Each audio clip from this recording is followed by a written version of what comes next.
শিক্ষকদের সমর্থনে রাস্তায় পড়ুয়ারা। কোচবিহারের ছাত্রছাত্রীদের প্রতিবাদ মিছিল। শিক্ষকদের উপর পুলিশি হস্তক্ষেপের প্রতিবাদে কোচবিহার শহরে রাস্তায় নামলো স্কুল পড়ুয়া ছাত্রছাত্রীরা। শনিবার কোচবিহার শহরের সাগরদিঘি সংলগ্ন ক্ষুদিরাম মোড় থেকে একটি প্রতিবাদ মিছিল বের করা হয়। ছাত্রছাত্রীরা শহরের বিভিন্ন গুরুত্বপূর্ণ রাস্তায় মিছিল করে, আবার একই স্থানে ফিরে এসে মিছিল শেষ করে। মিছিলে শিক্ষকদের পুনর্বহালের দাবিতে তারা স্লোগান তোলে। পড়ুয়াদের দাবি, অতি দ্রুত চাকরি হারানো শিক্ষকদের পুনরায় স্কুলে ফিরিয়ে আনা হোক। তারা জানান, শিক্ষকরা শিক্ষা ব্যবস্থার মেরুদণ্ড, আর তাদের উপর পুলিশি আচরণ অনুচিত ও অগণতান্ত্রিক। এই অবস্থার দ্রুত সমাধান না হলে তারা আরো বৃহত্তর আন্দোলনে যেতে বাধ্য হবেন বলে হুঁশিয়ারি দেন। এই বাংলায় ঈশ্বরচন্দ্র বিদ্যাসাগর, রবীন্দ্রনাথ ঠাকুর শিক্ষক ছিলেন। ওদের বাংলায় শিক্ষকদের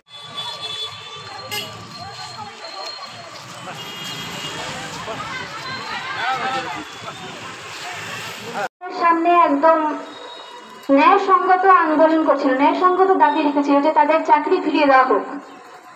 প্রথমে তো তাদের 26,000 টিচারদের চাকরি অন্যায়ভাবে কেড়ে নেওয়া হয়, এবং তারপর গত পরশুদিন যখন তারা বিকাশ ভবনের সামনে নিজেদের বিক্ষোভ দেখাচ্ছে।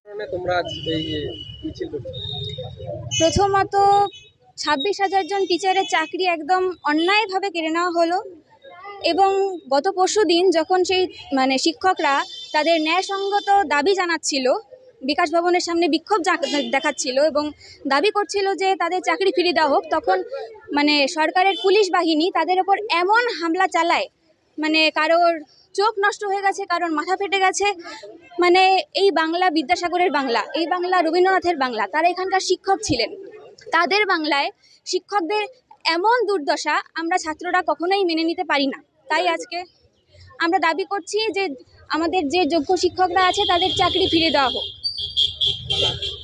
আমার নাম Rituchheta Deb, New Town Girls High School, class 10।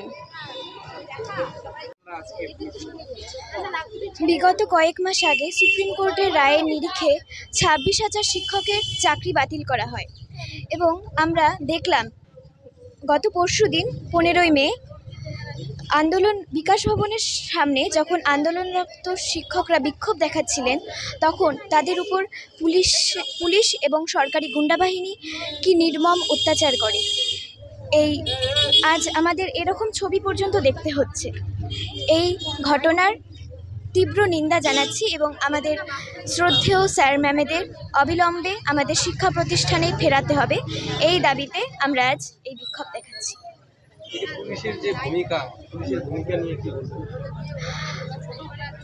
পুলিশের যে ভূমিকা, এই ঘটনাকে আমরা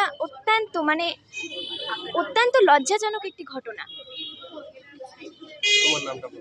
আমার নাম অদ্রিজা আজিজ, আমি দিনহাটা গোপালনগর MSS হাই স্কুলের ছাত্রী।